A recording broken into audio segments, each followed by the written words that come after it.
Robbie Benson, one-on-one. One-on-one. That was horrendous. I mean, and such a cliched, flawed movie that was just pedantically slow in terms of pace. You knew exactly what was going to happen. I mean, who didn't think that Benson was going to star in the championship game at the end of that movie? Would have been a better movie if he got hurt and never, he left the court. You're like rooting for him to get hurt. Some imagination if you're writing one of these scripts, no? Like, oh, wow, they did it. There was a twist. I didn't see that coming. Who thought he was going to fall flat on his face and the coach was going to say, you know what? I told you were awful and you should have been on the team in the first place. I should have revoked your scholarship. You're a jerk. He's down on his luck and becomes a drug addict. You're like, wow, that movie took a turn. What a great movie. Much better movie.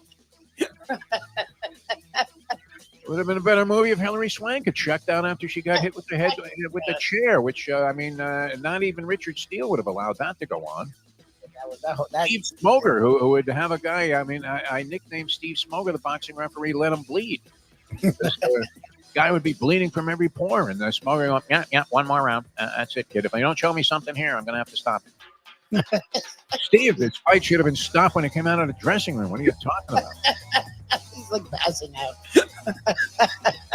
Guy's getting a transfusion in the corner, and Smoger's going, okay, man. He's telling Emmanuel Stewart, I'll give you guy one more round. That's it. Oh my God. The time. Wake up with Defo, joined by Lubie. Welcome to the Defo Show. Oh, a happy day. Oh, a happy day. Hi, good morning, everybody. A little bit of a late start here. Some technical issues. As always, hit me hard yesterday, Mike Lubitz, as we did not deliver on our promise. We were talking about having our conversation show with Dino Cicerelli. He was standing by. He was trying to sign in. No audio. And I am the last guy you want trying to explain what to do. Something technically goes wrong. And you're like, but there's a thing down there. Do you see that? It's settings. It's a settings button now. Now make sure. Man, I couldn't explain it to him. He tried. I have to give it to him. And these hockey players really have amazing, relentless pursuit of greatness. Because he hung in there with me for about a half an hour, and he was very disappointed. So we may be able to pick that up again. And then Eric Reed, who's been on the show with us many, many times, tries to punch in, and he said, I don't know what's going on here. It's sending me to my car. I'm like, okay. Oh, God, your car. So we weren't able to bring you Eric Reed yesterday, but we're bouncing right back, Lubie. We're going to try this. I don't know. I'm not encouraged by the really technical difficulties just signing on to this show, which usually goes pretty smoothly. And so does the other one, for that matter. But, what do you do in that spot, Lubie? That's one of the unfortunate travails of the new technological era here. Era of technology where everybody can do a show, and you are your own television studio. Yes. Capable of broadcasting around the world with the click of a couple of buttons. And think about that for a second. We used to pay, remember my buddy and I, Mike Fernandez, we were putting together what would have been the forerunner, believe it or not. I don't know that it would have been nearly as good, but we had a shot to air a show that before HBO Real Sports came on, we were trying to do something similar. Like I don't know, I guess 60 Minutes Sports. Was that a failure, that show, 60 Minutes Sports? Because remember they came out with a sports version of 60 Minutes, and I don't remember it lasting all that long. I think Armin Kantayan was involved in that, and several others really sound and solid and trustworthy reporters that are digging deep. I mean, doesn't it amaze you sometimes when we interview a couple of these guys? Not everybody, but some of these guys, and you realize, Feinstein was like this too. John Feinstein, may he rest in peace. And you're thinking the extent of the research that you did going into co-writing a book with somebody far exceeded anything that I did throughout all of my years of school. And my long-term entry into the journalistic profession, if you will. I don't know. I mean, sometimes it really amazes me, the research these guys do. But it was unfortunate. We were unable to do that yesterday, but we're coming right back today with conversations with Grant Long's going to join us. Now, Grant, we're assuming he's done this before, right, Lubie? He did it with us, the video. So yes. No problemo. And also, this is great. This came by way of one Chris Visser, talking about a relentless producer pursuit of trying to bring greatness. Scott Mellenby, who I didn't realize this until this morning when, of course, a quick Google of Scott Mellenby to refresh the memory. What memory, you're asking? Not only is he obviously credited for many, many years with the concept of throwing the rats on the ice because he killed a rat with a hockey stick in a locker room. And was it any surprise that locker room, that dressing room, as they call it in hockey, was rat infested? Jeff Weinseer, the guy that's always busting restaurants, he walks in there and they shut down the franchise. Are you kidding me? Pretty much. Yeah.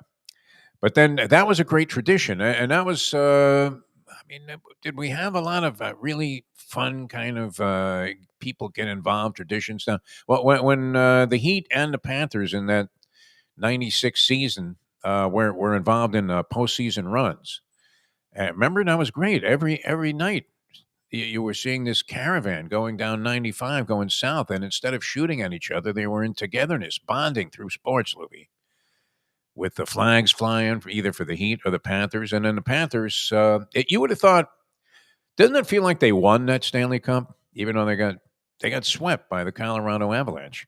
They did. They won they won no games in the final round.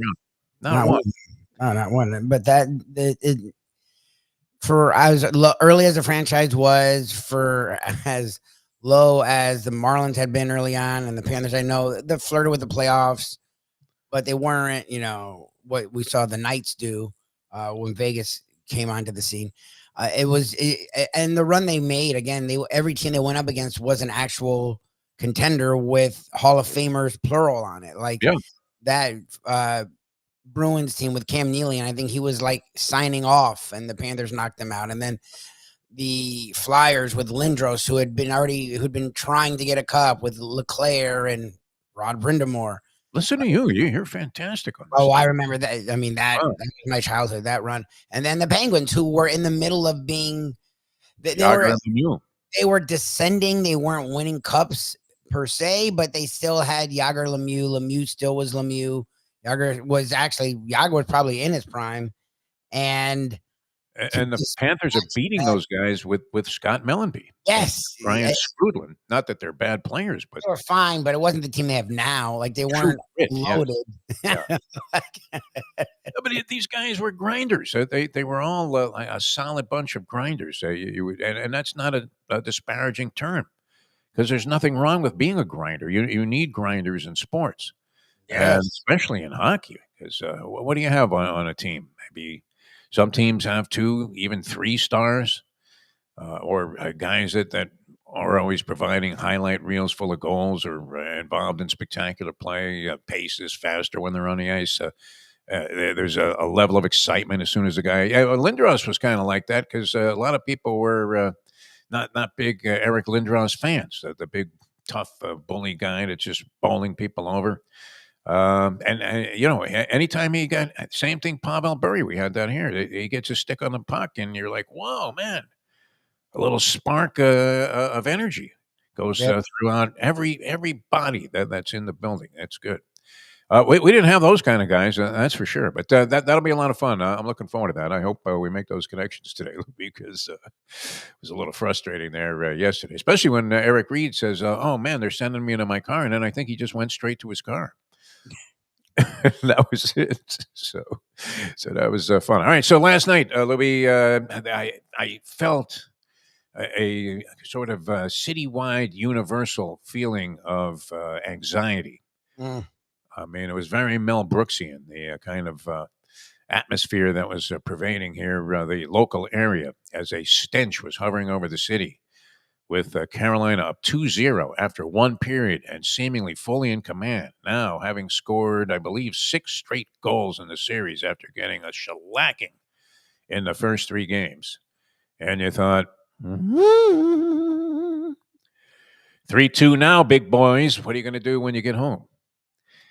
Carolina would have been just absolutely infused with momentum at that point, still knowing that there was a gigantic cliff to climb over, because that game 6 Well, we're going to see it again tonight, right? On oh no, we have Game 5. The Knicks are game trying. 5's coming up. Yeah, Knicks are trying to be the one team of the 3 series so far. as you predicted, yeah. that could keep it going. But we were talking about, can anybody come back from the 3-1 deficit? Minnesota, wow, what a stinkeroo that was, huh? I mean, they're not there. They're not. Look, the Warriors would have presented a much better offering. I still think they would have been an offering. I still think they would have lost in 6 or 5 to the Thunder. The duos are just young, and Anthony Edwards is just figuring out how to be the number 1 guy on a contender.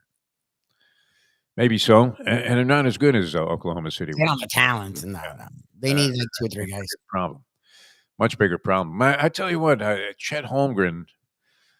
I mean, this skinny kid from Gonzaga. When you were watching him as a Zag, what were you thinking? I mean, look, the pros had him pegged as the number 1 pick. It ended up being Banchero. Not a terrible selection. You would have to say Banchero is more likely to be a number 1 guy on a team than Chet Holmgren will be. Yes, look, think about it. If the Thunder, and they're probably going to win the title, think about if they have Banchero. Like, as good as Holmgren is, Holmgren feels like he's a nice 2nd or 3rd guy, and I don't know. He's interesting because he runs. I mean, he's young. Yeah. And he's not close to what he'll be. So that's the difference. Is Banchero's played a little bit more. Like, Holmgren missed that first year, but Banchero feels like a guy who's a number 1 on a team that's ascending. So yes, both franchises I'm sure very happy. And the Thunder, Chet Holmgren's very interesting because he looks like Lurch, but he's the skinniest piece of whatever. I mean, look, we've seen fragile, skinny 7-footers. I don't know. Can you even put Kristaps Porzingis? We know he's fragile. Yes. And vulnerable to anything, any disease that's out there. It's amazing he didn't. I mean, not that you would risk this on anybody, but wasn't. Never mind Gobert having COVID. You would have thought Porzingis would have been the first guy to catch it because anything that's out there, it manifests itself in the body, the torso of one Kristaps Porzingis. I mean, is he injured? Does he have a disease? We don't even know. He's always from night to night. Our friend Brian, and I wasn't being a jerk. I was being honest. He's always hurt. It's just, even when he's perfectly fine, within a week. Injuries too. Yeah. Like, how the hell did he get hurt? I never saw anything. It's always weird. And Holmgren strikes me that way, but I'll give him this. He was entertaining to watch, and I focused on him naturally because you almost can't help it, right? And as I said, I love the skinny white geek. Mel Counts, one of my favorite players of all time with the Boston Celtics, too long ago for you to have seen. But this guy at that time was a freak. Now it's more commonplace. I mean, and of course you had Dirk Nowitzki, who, I mean, look, of all of the players of that type, 7-footers that play away from the basket. Well, you could put Durant in that category, although he's not quite 7 feet, right? Where does he weigh in on that, on height? He wants to be less than weigh in on height. Yeah, where does he weigh in on height? He's 7 feet. He just at 7 feet, you don't think of someone as a shooter. And when he was coming on, I mean, Dirk sort of changed that. You can be tall and be a shooter, as we see. Every tall guy wants to chuck threes. Always listed at 6'10", and you know these measurements are exaggerated beyond the scope of anybody's wildest imagination, as evidenced by the fact that you were taller than the 6'5" Harold Miner. Oh, God. As he was listed. I'm standing next to this guy. I'm barely 6 feet tall. You don't want to list yourself as 5'11" and 7/8, do you? No, you'd say 6 feet. You round that sucker off. Yes. Now, and then the problem will be, and I don't know that I'll ever have a residence there. I would tend to doubt that I'm going to be inclined to move to one of these senior places like Century Village, where my parents lived for many years. And it was true, Lubie. They listed you at the height that you used to be in the basketball program for the Century Village Basketball League. Here's Abe Schwartz. He used to be 5'9". You know what? You won't find him reaching that height right now. He's stooped over. My God. I mean, that was a rough league to watch, as a lot of people are claiming the NBA is. What would be a tougher viewing? The Century Village Basketball League, with everybody just like stooped over. They can't even straighten up. That's when the jump ball is being tossed. The whole place smells like DMSO because you're having to bathe in it just so you can stand up for the national anthem. Or the NBA, where they're checking up 53s each team every game. And you're thinking, I don't know that I can take the sound of one more brick. Oh God. That was Minnesota last night. But what kind of effort was that? I always say that the worst defense I've ever seen of any title happened to be working on a crew in Atlantic City where Seminole Warriors Boxing out of the Hard Rock, of course, now. But I don't know that they're still affiliated. I'm not sure. I think they just went off on it. They went their separate directions. I don't know. There may be some funding issues. Who the hell knows? But anyway, we go to Atlantic City for a pay-per-view. I don't know what the numbers were on this, but just to show you how well they were doing at the casino, that they didn't care. Like they were spending millions of dollars on these productions. It was incredible. And Shannon the Cannon Briggs of movie fame was defending his title against the Warriors boxing entry of Sultan Ibragimov. Now, if I ask you true or false, with Dave Gurggles Gergely coming on with the trivia challenge in a few minutes here, true or false, did Sultan Ibragimov ever win a share of the heavyweight championship? Well, yes or no, I guess would be the answer to that question. The answer would be yes. Unbelievable. He Briggs, right? And one of the He stupidest Briggs, fights. I mean, where Briggs never threw a punch the entire fight. The CompuBox guy like fell asleep in the 6th round. Hey, Bob, wake the f- up. Absolute worst defense of a championship. But yeah, I mean, you don't want to be the team that's known for that, where you're making just a horrible showing. I guess Carolina. Wow, they have to feel like what do they do? I mean, after you lose at this point in a postseason, immediately like, and you love this about the NBA. Well, what are they going to do? They got to tinker with the core there of the Minnesota Timberwolves. I mean, how about adding some good players? That would help. Yes. Wouldn't They need a second dude. Yeah. That's what's missing. Carolina, I feel for them because they did win that 4th game. They did get up 2-0. They had a power play up 2-0, and then the Florida Panthers decided to play some hockey, which was nice to see. That Anderson was having issues with his vision, I think. I know he had a shutout, which you labeled a complete disgrace. It was annoying. But I mean, he wasn't exactly No. gonna make you forget about the Beezer. That's for sure. All right, we're going to do the trivia challenge. We want to bring in Dave Gurggles Gergely. But anyway, so congratulations. The Cats now await the winner of Dallas and Edmonton. 3-1 Edmonton, game 5 tonight. Yes. And of the 4 teams that we talked about yesterday, I don't know where you weigh in on this, Gurggles, because we know the answer to 2 of them is neither of the above, where Minnesota and Carolina were both down 3-1 in their respective series. And we were asking who among the 4 teams that were down 3-1 actually had a chance to come back and win. Lubie said the Knicks, and I would think the Dallas Stars might be the other one, but I don't see either of those things happening. I don't know about you. Would you bet either of those teams down 3-1 at whatever the price is on the series? I'd bet the Dallas Stars before I would bet the Knicks. Okay, I'm with you on that. And yet, as the doctor says, you may feel some discomfort with this. And so, yeah, I can't imagine. I don't see Edmonton losing. They're playing too well. They won like 10 out of 12 games or something, which naturally, I mean, teams that are still involved in the postseason probably have an upside record. All right, how are you doing, Dave Gurggles Gergely? What's happening in your young life? Doing great. I went to the Hard Rock yesterday, and I bet the Panthers minus a goal and a half. Oh, nice. Yeah. Wow. That's the good news. Empty dinner coming out of the penalty box. That was only the first leg of a 3-team parlay. So where was the loser? Yeah. But I didn't know the others are tonight. I took the Stars in Edmonton over 5.5. Okay. And the Phillies to beat the Braves outright. So if those 3 connect, it'll be a nice little payday. But I listened. I don't know if you're spending a lot of time over there, man. Well, I'd go play a little Let It Ride, it's okay. Game. But I the post game I listened to. I'm in bed by that time on the radio. Yeah. And I don't know if you heard Paul Maurice talk about his decision and he went to Brindamore ahead of time and said, if we win, let's not go on the ice and shake hands with the players. That's for the players only. Oh, okay.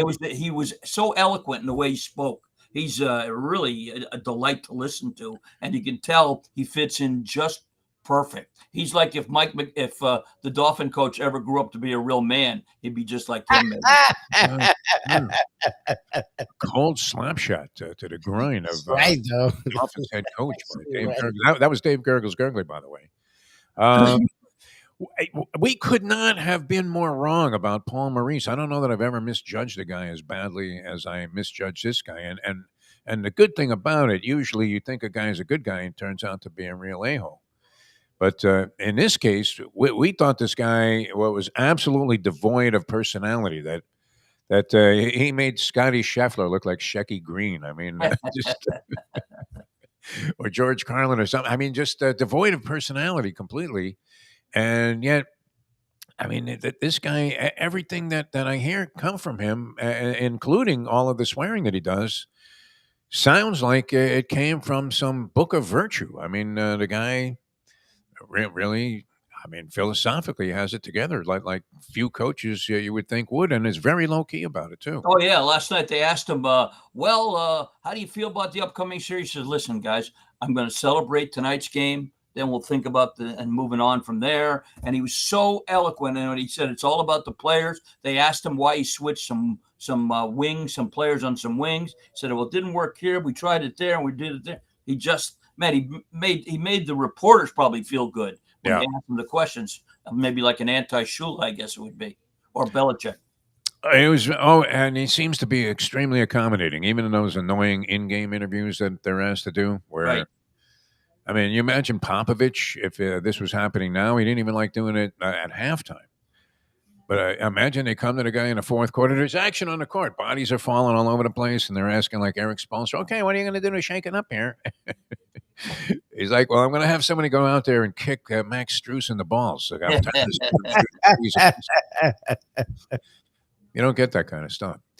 All right, we're going to do the trivia challenge, and you can dial us up if you'd like to play, 954-417-0070, 954-417-0070 if you'd like to join us here on the trivia challenge.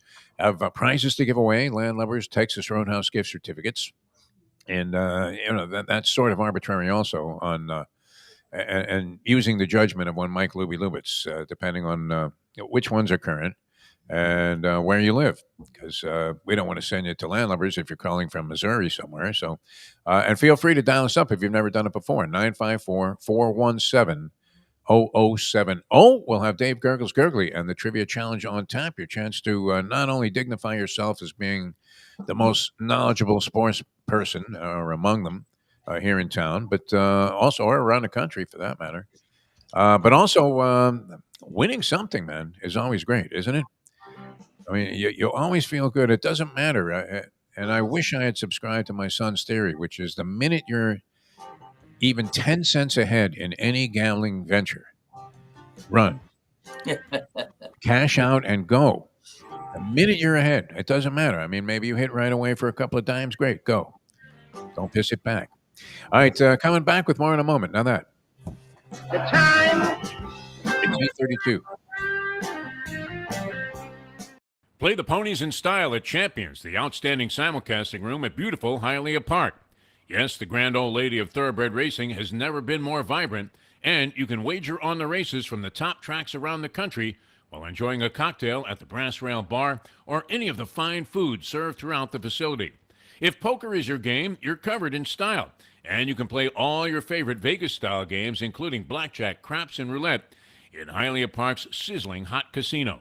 Get a player's card when you walk through the door for all kinds of generous amenities, including our favorite, free play, when you come out to the ultimate casino and entertainment destination, Hialeah Park.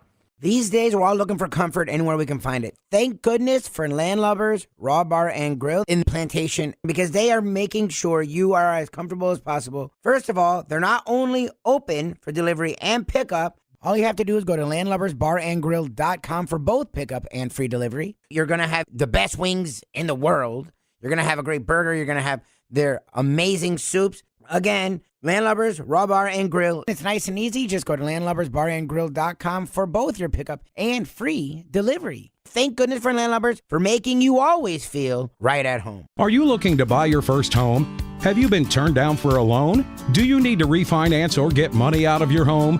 Call Michael Kodsey, CEO of Choice Mortgage. He's been helping the South Florida community get mortgages for 30 years. Hi, this is Michael Kodsey, CEO of Choice Mortgage. We have the most competitive fixed rates in the market. Call me 24/7, 561-441-2730. And remember, I don't just work banking hours. To make the right choice for your home, call Choice Mortgage. Oh, solo volante will be coming late.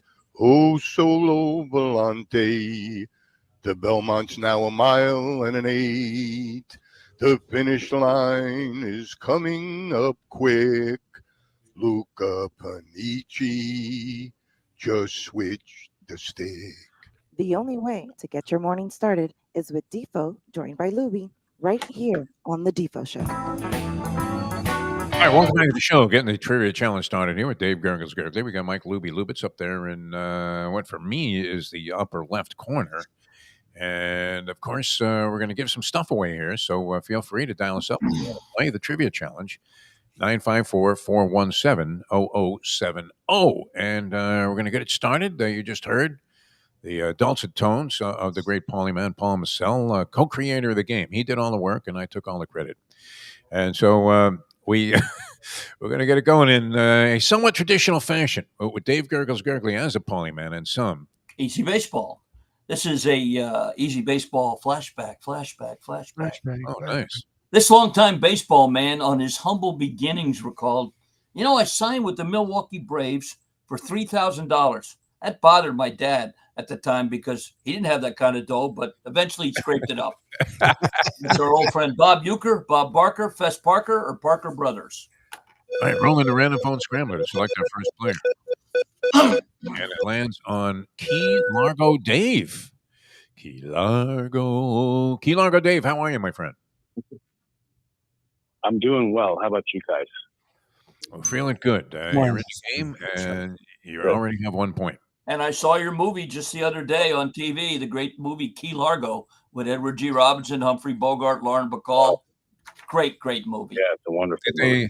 Did they stop at Jimmy Johnson's Big Show, by the way? And I don't know. Italian fisherman pizza? No. Got to update that thing. All All right, right, Dave. I'm going Hockey, true or false?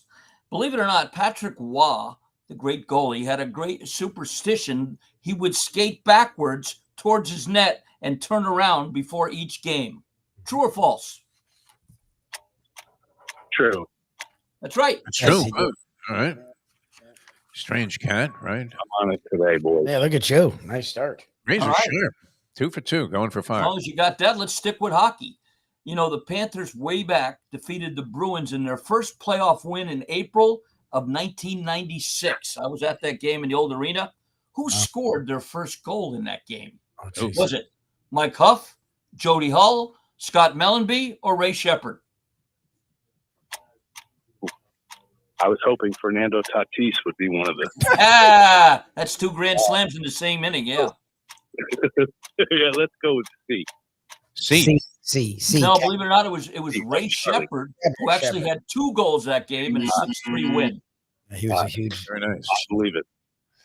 All right, Dave, let's go back to baseball. This pitcher went 7-2 with a 1.89 ERA in World Series games. Great record. Who was that? Was it Catfish Hunter, Whitey Ford, Sandy Koufax, or Bob Gibson? Oh, jeez. Wow, I got to go with Gibson. You're right. What? Well done, Dave. Koufax. Nice job. Good job, Dave. You probably are in the finals. Good job. Yeah, I thought I remembered Gibson giving up some runs because they used to leave him in there. Red Shandings, right? Was a manager. Well, he played. It was 9 games, so 1.89. He could shut some people out too. Yeah, I remember a couple of those 7-5 affairs. It seems like where he's still pitching in the 12th inning, and yeah, he was remarkable. That 1 year when he had the 1.12 ERA. Yeah. Those games, literally, if you go back and you look at the box score and it has time of game when they I guess they still list such things. I don't see it much anymore posted with the online brevity of certain stats that you used to look at with regularity. But time of game, like 157, it would be like. Yes. And this is before they instituted all of these rules to accelerate the pace of the game. All right. Very good. Key Largo Dave with 7 points. You can dial us up if you want to play. 954-417-0070. 954-417-0070. New favorite jockey, by the way. New favorite jockey. I caught him at Belmont at Aqueduct the other day at the middle part of a pick 3, Romero Mirage at 33 on the grass. Wow. Wire to wire. We have the Belmont coming up. A week from this Sunday. Yep. Saturday. New York is closed until I think maybe next Thursday. And then they put a 3-day Saratoga meet together. Yeah, the 4-day Saratoga. Okay. Thursday, Friday, Saturday, Sunday, starting next week, though. So they're all traveling this week, and they'll be up there for next week. So you'll get your choice of a 5 o'clock Churchill post time or afternoon at Delaware Park. All right. And we're ready to roll here. Our next set of questions with Dave Gurggles Gergely. Okay, here we go. Tennis. This tennis star on an oft-mentioned phrase explained, whoever said it's not whether you win or lose that counts probably lost a lot. What's that? Martina Navratilova, Martina Hingis, Martina McBride, or Bake McBride? And there's a scrambler. Ron, you're on the trivia challenge. Ron. Hey, guys, let's go with A. Hey. We got you, Ron. We heard you. Got you. Good job, Ron. All right, Ron, let's give you another one of those sports superstitions. There's a jockey who rode in New York. I think he's at Finger Lakes now, Andrew Worry. And he says his superstition is, I have to eat Kit Kats before riding in every race. True or false? Oh. False. I'd have to say false. That's true. That's true. You wonder how he makes weight. He probably doesn't have more than 3 mounts a day. Jesus. Is he always coming out of that heaver stall? That always oh, no. Something that left an impression with me when I was in Jock's rooms at various racetracks here. All right. He got that one, right? No. No, he missed it. He has one going for 4. One going for 4. All right, NBA. The Miami Heat in the 1999-2000 postseason swept this team in the opening round of the playoffs. Who was it? The Hornets, the Nets, the Pistons, or the Magic? Let's go Hornets. Hornets. No, it was the Pistons that they swept that year. Oh, all right. All right, I know you're a golf fan, so let's give you this one. Brooks Koepka won the U.S. Open in back-to-back years, 2017 and 2018. Prior to that, who was the last golfer before Brooke to win back-to-back U.S. Opens? Good question. Was it Retief Goodson, Tiger Woods, Lee Janzen, or Curtis Strange? Curtis Strange. Yeah, 88 and 89. That's right. Now, Lee Janzen won the senior tour when I played with Jim Dunn in the Pro-Am. He was our pro. Oh, yeah? Yep. Very, Well very done, nice. though. You see this guy, the guy from Argentina. He was like in prison for 2 years, and he's back out on the PGA Tour. Olazabal? No. He was a good guy. Yeah, he won the Masters. Wasn't it Olazabal? No, but he wasn't the guy that got arrested. No, somebody for domestic This violence. guy, he was always smoking a cigarette. He was walking up to the next hole. Oh, not the guy with the long reddish hair. No, that's Jimenez. Yeah. I'll think of it. But, Okay. All right. Dial us up if you want to play. 954-417-0070. 954-417-0070. Dave Gurggles Gergely, a little bit about Perdomo Cigars. Yes, I'm heading there this afternoon, as a matter of fact. I'll stop by and see Nick and the gang and pick up a couple for my trip to Orlando, which is June 8th. But you don't have to go on a special trip to go to Perdomo Cigars. Just go to 5150 Northwest 167th Street on the Palmetto, on the east side, just a little bit south of the Home Depot, 9 a.m. to 6 p.m. Go in there. Bruce is the new concierge, if you will, retired police officer who's very knowledgeable in all the Perdomo cigars. But you can also see Nick and Nick Jr. They're fourth generation of making these cigars, perfect one at a time. If you want to call ahead, no problem, 305-627-6700.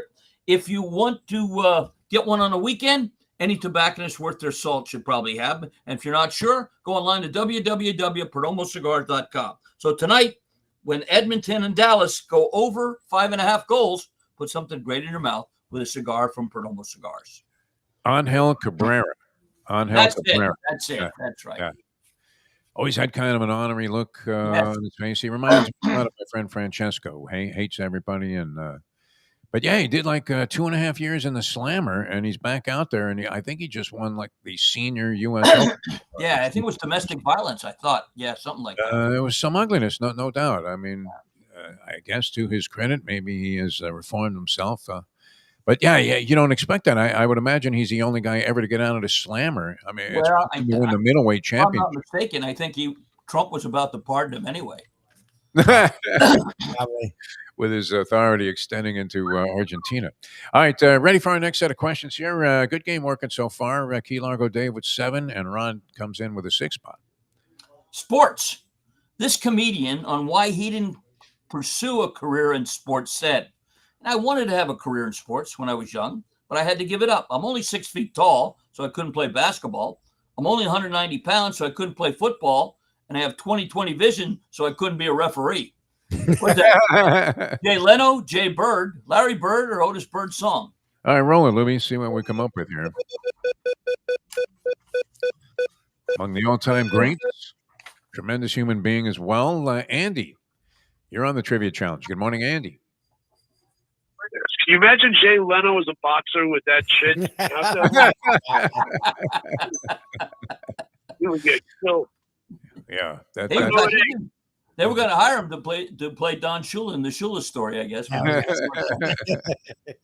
All right, Andy, sports, true or false? Fanatics announced last Tuesday it is hosting the inaugural Fanatics Games as a part of Fanatics New York Festival, June 20th to 22nd. The Fanatics Games will feature 50 fans battling against 50 pro athletes and celebrities in a series of 8 sports-themed skills with $1 million first place on the line. Some of the celebrities include Tom Brady, Kevin Durant, and Rob Gronkowski. True or false? It should. If it's not true, it should be. We should do that. I would say true. It is true. It's a lot of detail, to be false. Unbelievable. Very good. Sniff that out. Should have our own Olympics. 2 going for 5, Andy. All right, Andy. Baseball. Only 2 major league players with over 500 home runs that never led the league in home runs during a single season. Gary Sheffield and whom? Mel Ott, Eddie Murray, Harmon Killebrew, or Frank Thomas? I think it's Edddy Murray. It's Murray. Murray. No? Frank Thomas. He's never led the league in home runs, really. I was pretty sure of that. He was battling Griffey all those All right, years. let's give you a boxing question. Yeah. Jeff will like this. Okay. This Frank. Oh, okay. I'm thinking about Ralph Kiner. Back in May of 1993, Riddick Bowick won the heavyweight title by defeating whom? Mitch Blood Green, Jesse Ferguson, Eduardo Carpentier, or Frank Bruno? Carpentier. Carpentier. I think it was Jesse Ferguson. I think it was Ferguson. It was. Say Ferguson, yeah. Second round TKO. All right. That knots up Andy with Key Largo Dave. So they're at the top. They eliminated Ron in the process. You want to go for one more, Lubie, or okay? Well, we're going to play another player. Wow, it's the record. All right. 954-417-0070. 954-417-0070. Do you have any early inclination as to what? I know the horses haven't been named officially yet to go to the post in the Belmont Stakes, but it looks like the usual suspects are being rounded up. I think Baez is there, and Sovereignty is back in it. We know that. Is my plotter journalism. back in? What's that? Is my plotter the Sandman back in? Sandman, yeah, and you would have thought maybe earlier in the series that the Belmont would have been ideal for Sandman, only a mile and a quarter this time. But that horse doesn't seem to come with the kind of, I mean, the closing kick of journalism beyond getting through this. What a great ride by Rispoli. Wow. You know, and it's like 50-50, it seems like, whether it was a great ride or maybe one of the most horrendous rides in the history. Well, he maybe made a wrong decision going to the inside with that much horse, but then he didn't quit riding. That's what impressed me. Yeah, and look, he busts through there, and there still looks like no shot. He catches the leader, Gosger, who is bypassing the Belmont Stakes. Is not going to run there, and probably will be, among the favorites in the Eddie Haskell. At my favorite horse race of all time, named for the great television character. I'm going with a sleeper, Cannonero the Fifth. All right, let's get another player in there. Right. We do have a dead heat right now for the top spot, 7 points. So if you can tally more than 7, you're in the finals. So whoever this player turns out to be. So here's Dave. Golf. This Hall of Fame sports writer summed up the game of golf this way: always keep in mind that if God didn't want man to have mulligans, golf balls wouldn't come in sleeves of 3. Was that the great Dan Jenkins, Ferguson Jenkins, Craig Ferguson, or Craig Minervini? Do you think the largest amount of lost balls is one round for the average hacker? Oh, Jesus.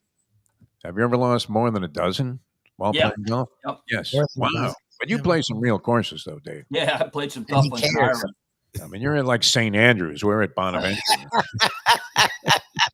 A spring tree. Scrambler lands on Pat. Pat, you're our next contestant. Hello. Good morning, sir. What do you say, guys? Hey. Good morning. Oh, Hey. Pat. All right. This guy of the sleeping foot range. Get that leg foot thing going. I thought I saw you in another commercial later, but I'll talk to you later about Because that. Pat was in it, I thought he was getting residuals on this as per items sold, so I bought 7 of them. I hope you get the check, Pat. There you go. Right. ABA in honor of our departed friend Lenny. True or false? Longtime South Florida resident, former ABA star Ron Perry, now in his late 70s, is still active teaching younger basketball players shooting and is known as the shot doctor. Wow. True or false? True. Sounds It's true. true. Yeah. It's Wow. true. I saw Tony Fiorentino at a tournament lately, and he knew him. So, yep, great guy. That was your guy, man, Gurggles. You were always hanging out with that guy. He Yep. was great. All right. 2 for 2. Pat, going for 5. All right, Pat. Baseball. There are only 2 players, and I love this question, to ever hit 300 or more home runs and have a career strikeout percentage under 5%. Oh, jeez. Joe DiMaggio and whom? Yogi Berra, Ted Williams, Mel Ott, or Craig Biggio? Oh, Jesus. Ted Williams. I'll say Williams of that group. That's what I would have thought. I would have never got this. Yogi Berra. Berra, really? Yeah, you thought of him as a free swinger, but he did not strike out much at all. All right, here we go. Creating a possible 3-way dead heat. All right. Lead here. NBA for the Miami Heat in the 2000-2001 postseason, after they swept the Pistons a year before, the Heat was swept in the opening round by whom? Wow. The Hornets, the Pistons, the Knicks, or the Nets? I remember this one well. The Knicks. No, Knicks. the Hornets. The That was Hornets. the Hornets that time. They had traded Jamal Mashburn because he was a wuss and wouldn't shoot versus the freaking Knicks. And then they were a 3 seed versus 6 seed Hornets, and the Hornets annihilated the crap out of them. I remember that shit very well. That's exactly correct. We just lost Pat. The finals is set, so I will get our combatants. Oh, we're ready to go? Very good. Finals, I will get the finals is set in Yeah. the combatants as we have Mike versus Andy, and I will go grab them. And in the meantime, don't forget Father's Day right around the corner. What a great idea. Go to Perdomo Cigars. Even if you buy yourself the cigars. And if you don't need a special occasion to go to Perdomo, they have that little variety pack, 5 different cigars. So if you order that, you go there, pick it up. You can see which one you like the most. Next time you go in, buy a box of them. 5150 Northwest 167th Street on the Palmetto on the south side of the street, 305-627-6700. And get ready because mid-October, we're going to reopen here, I think, for our members. This place is coming along unbelievable. In November, we should be opening to the general public. So we have Perdomo Cigars right here at Miami Lakes Golf Course. So if you want to come by and see the course while it's being redone, let us know because it is spectacular. But there's nothing more spectacular than a cigar from Perdomo Cigars. You're actually ahead of schedule on this thing, Dave Gurggles Gergely? Yeah. And ironically, I looked up the designer, a guy named Bruce Hepburn, and he designed the course that I played up in Maine. That is the guy from the vodka company bought it and put $200 million into it. It was spectacular. He's done an unbelievable job here. We're getting a lot of great comments, and everywhere I go doing Beat the Broadcaster, everybody's saying, when's it going to open? When's it going to open? So, we'll have our St. Jude tournament in the end of October. I'll open it to our members right around there, and then November, I think, to the general public. And we've got a waiting list, I think, of about 200 golfers to join. How big are the changes? They're spectacular. The big thing here, and how you played it years ago, our back nine, if somebody spit, it would be cart pass only. Well, they've raised the back nine, put in new drainage, taken a lot of the old trees out, put in some bunkers, and the design is completely different. They've eliminated my Beat the Broadcaster hole, made that a par 5. I've got a par 3 coming back on an island hole. So it's really. They have an island par 3? No. Yeah. It'll be really, really, really neat. So. Now, were you doing the Beat the Broadcaster? I guess it's 17 was the par 3, and it was like 108 yards or something. No, it was number 5 here, where you crossed from Loch Lomond. Yeah, 17 was a little longer, so I took the shorter one. Okay. I did one of Doc Reno's. They put me on a 180-yard hole or something like that. What are you hitting there? Well, what I did is it was right after I had some surgery for some skin cancer removed. So I went up and put a ball 15 feet on the green and said, "Listen, I just had this surgery, so there's the shot. Try and beat it." Oh wow! Okay. Yeah, it was great. Did anybody get an inside? Just collected the dough and handed out prizes. Perhaps you could fake, injuries again. There was another famous person that had something happen to his ear, and then all of a sudden it was fine. So, I understand. All right, let's go to the finals here. We have Key Largo Dave and the Andy Man, two of our favorite players, of course, and you guys know how it works. Dave's going to fire up the question. Call out your name if you want to answer right away. We'll offer multiple choice. First person to call out his name gets first chance.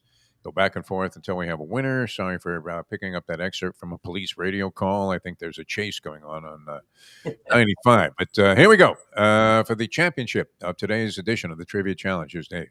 Yeah, we pulled over a repeat offender who did not have toll money on his car. He owed $7,000. He will remain. No, never mind. All right, here we go. Good luck, guys. Last week was the Indy 500. We want to know which driver is the only one to win the Indy 500 on his birthday. Okay.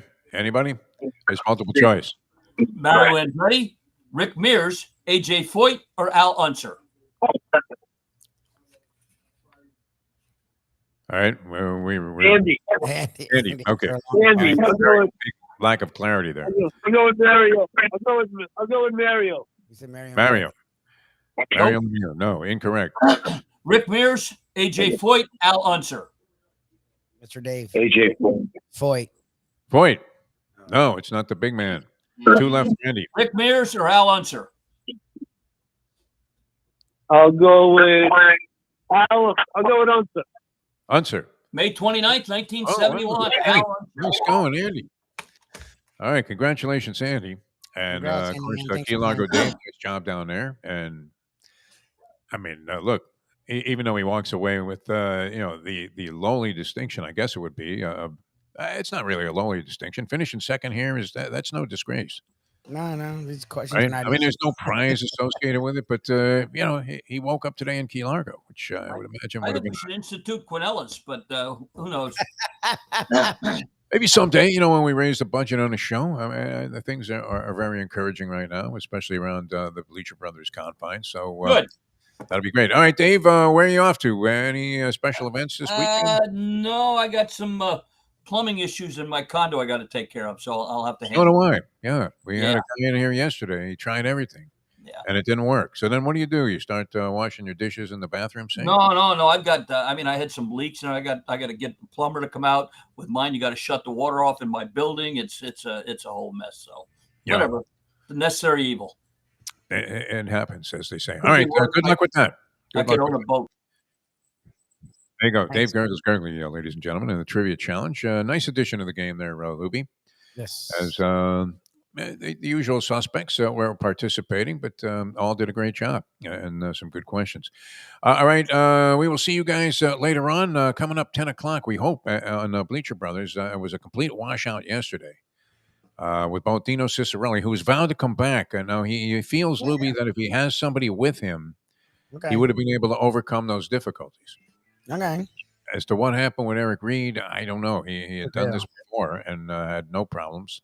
And then all of a sudden, he was very frustrated, too. I mean, because people don't like this kind of failure in the streaming industry where they got all set to do something and then it just doesn't happen. So Grant Long, a long time, 15 years in the NBA, a terrific guy also, and was an original member. It's kind of interesting. We have original expansion team members on both sides.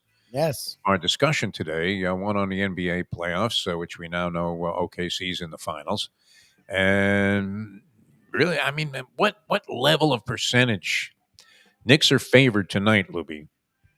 Now, I'm assuming you would like nothing better than to see Indiana wipe the floor in front of all of the celebrities at Madison Square Garden, just sending them outside where they end up sleeping in doorways on Sutphin Boulevard in Queens, because it's as far as their subway token would take them.